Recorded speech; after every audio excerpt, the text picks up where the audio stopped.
محبت کرتا ہوں۔ نبی علیہ الصلوۃ والسلام کی بہت سی احادیث کے اندر اس الولاء والبراء کے عقیدے کو واضح کیا گیا ہے۔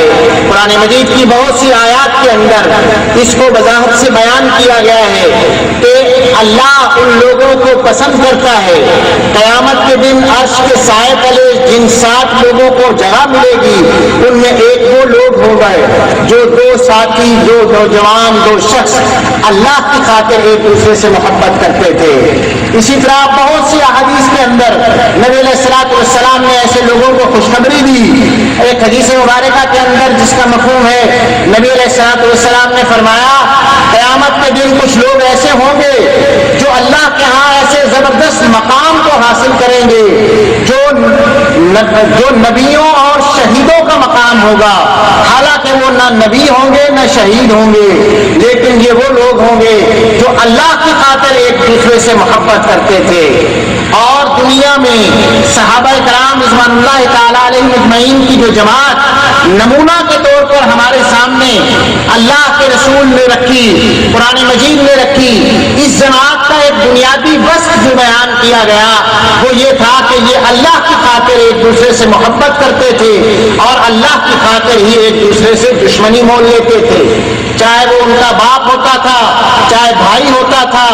لیکن آج آپ اپنے معاشرے میں دیکھ سکتے ہیں کہ جس طرح ریاست کی سطح پر ہماری ریاستیں اسلام کی پابند نہیں رہیں، اللہ کے حکم اور قانون کی پابند نہیں رہیں، قرآن مجید اور سنت رسول صلی اللہ علیہ وسلم کی پابند نہیں رہیں، اور ہماری ریاستیں سیکولر ریاستیں بن گئی ہیں۔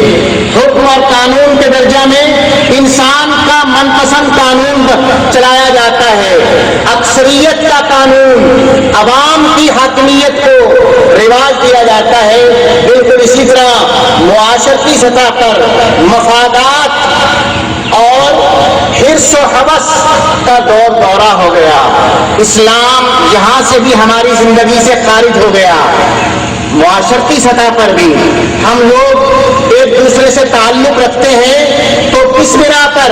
اس بنا پر نہیں کہ وہ اللہ کا نیک بندہ ہے، وہ اسلام میں زیادہ عمل کرنے والا ہے، اسلام سے زیادہ عقیدت رکھنے والا ہے، بلکہ ہم کسی سے محبت کرتے ہیں تو دنیا کی خاطر، اس سے ہمارے دنیاوی مفادات وابستہ ہو گئے، کسی سے ہمیں دنیا کی کوئی چیز ملنے کی توقع ہو گئی، کسی کے پاس دنیا کا کوئی عہدہ ہے، کسی کے پاس دنیا کا کوئی مال و دولت ہے، حتیٰ کہ یہاں تک معاملہ بگڑ گیا کہ ہم لوگ اپنے تعلقات کو اس سطح پر مینیج کرتے ہیں، ایک دوسرے سے بناتے ہیں کہ اگر ہم نے کوئی دینی تعلق بھی بنانا ہوتا ہے تو آپ اپنے معاشرے پر غور کر کے دیکھیے، لوگ ایسی جماعت سے تعلق بناتے ہیں، ایسے فرد سے تعلق بناتے ہیں جو ان کے دنیاوی کام بنا کر دے دیتا ہے۔ وہ کسی طاقتور جماعت سے، کسی طاقتور گروہ سے، چاہے وہ دینی گروہ ہوتا ہے، اس کے ساتھ تعلق بنانے میں فخر محسوس کرتے ہیں اور اس کے اظہار میں فخر محسوس کرتے ہیں، یہ بات دیکھنا گوارا نہیں کرتے کہ حق کس کے پاس ہے، قرآن و سنت کی پیروی کرنے والا کون ہے۔ تو دنیا میں ہمارے معاشرتی جو تعلقات ہیں وہ اللہ کے قرآن، اللہ کی محبت کی بجائے، اسلام اور دین کی بجائے معاشرتی سطح پر ہمارے تعلقات بھی دنیا کی زیب و زینت کا شکار ہو گئے، دنیا کے حرص و حوث کا شکار ہو گئے۔ یہ دوسری سطح پر دین ہمارے سے چھن گیا، نتیجہ آپ کے سامنے ہے، مسلمانوں کی قوت برقرار نہیں رہی، کہنے کو ہم بے شمار مسلمان ہیں دنیا کے اندر، 1 ارب سے زائد مسلمانوں کی آبادی ہے دنیا کے اندر، ہر قسم کے مال و دولت، ہر قسم کی طاقتیں ہمیں حاصل ہیں، لیکن اس کے باوجود ہمارا دنیا میں کوئی مقام اور کوئی وقار باقی نہیں رہا ہے۔ ہمارے مسلمان دوست، مسلمان بھائی کو پکڑ کر کافروں کے حوالے کر دیا جاتا ہے، حتیٰ کہ مرد تو مرد ہماری بچیوں اور بہنوں کو، عورتوں کو جو ہمیشہ روایتی معاشروں میں غیرت کی علامت بھی سمجھی جاتی ہیں، مذہب کے علاوہ بھی انسان کو غیرت کی علامت بھی سمجھی جاتی ہیں۔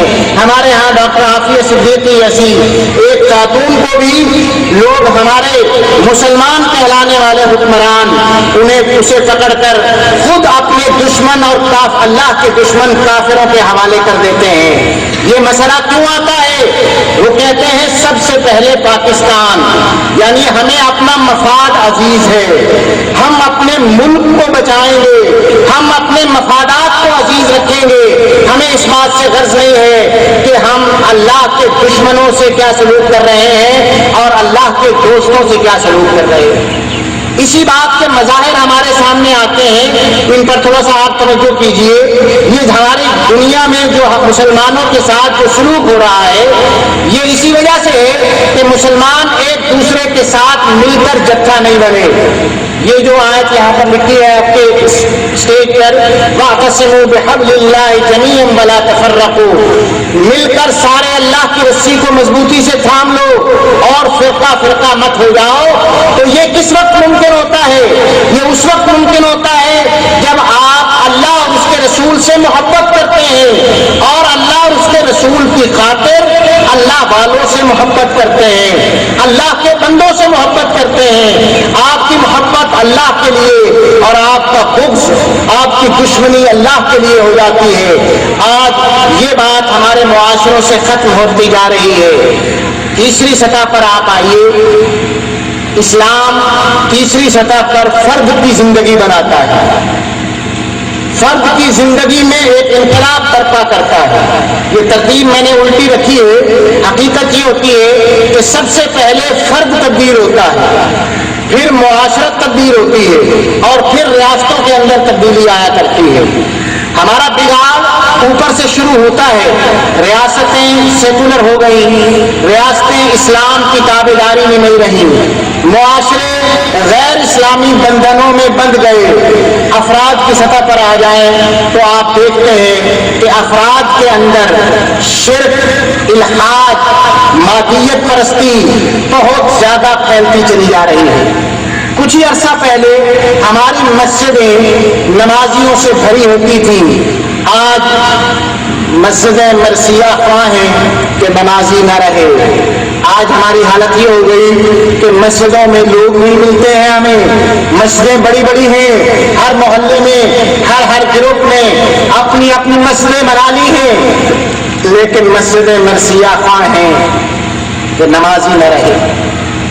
مسجد تو بنا دی شب بھر میں ایمان کی حرارت والوں نے، من اپنا پرانا پاپی ہے، برسوں میں نمازی بن نہ سکا۔ تو ہمارا حال کیا ہوتا چلا جا رہا ہے؟ آپ اپنے افراد پر غور کیجئے، لوگوں کو اس بات سے کوئی غرض نہیں رہا کہ شرک کیا ہوتی ہے اور توحید کیا ہوتی ہے۔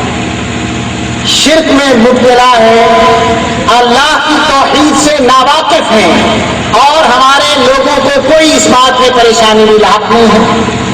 آخرت سے غافل ہیں، دنیا میں بدمست ہو گئے، مادیت میں بدمست ہو گئے، حتیٰ کہ بچہ ہمارے معاشرے میں جنم لیتا ہے تو اس کے والدین اس کے بارے میں جو پوری زندگی کی ترتیب بناتے ہیں اس میں آخرت کا کوئی ذکر تک نہیں ہوتا۔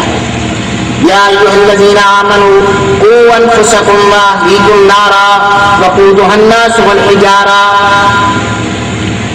قرآن مجید ہمیں کیا تلقین کر رہا تھا؟ اے ایمان والو، اپنے آپ کو اور اپنے اہل و عیال کو جہنم کی آگ سے بچاؤ، اپنے آپ کو اور اپنے اہل و عیال کو جہنم کی آگ سے بچاؤ۔ ایک مسلمان باپ اور ایک کافر باپ میں کیا فرق ہوا کرتا ہے؟ بھائیوں، کبھی آپ نے غور کیا ہے ایک مسلمان باپ اور ایک کافر باپ میں کیا فرق ہوا کرتا ہے؟ کیا خیال ہے آپ کا؟ کافروں کے گھروں میں کسی ہندو، کسی عیسائی، کسی یہودی کے گھر میں کوئی بچہ پیدا ہوتا ہے تو کیا وہ اپنے بچے کے مستقبل کے بارے میں فکر مند نہیں ہوتے؟ کیا وہ اپنے بچے کی نشو و نما کے بارے میں فکر مند نہیں ہوتے؟ کیا وہ اپنے بچے کی اچھی تعلیم کے بارے میں فکر مند نہیں ہوتے؟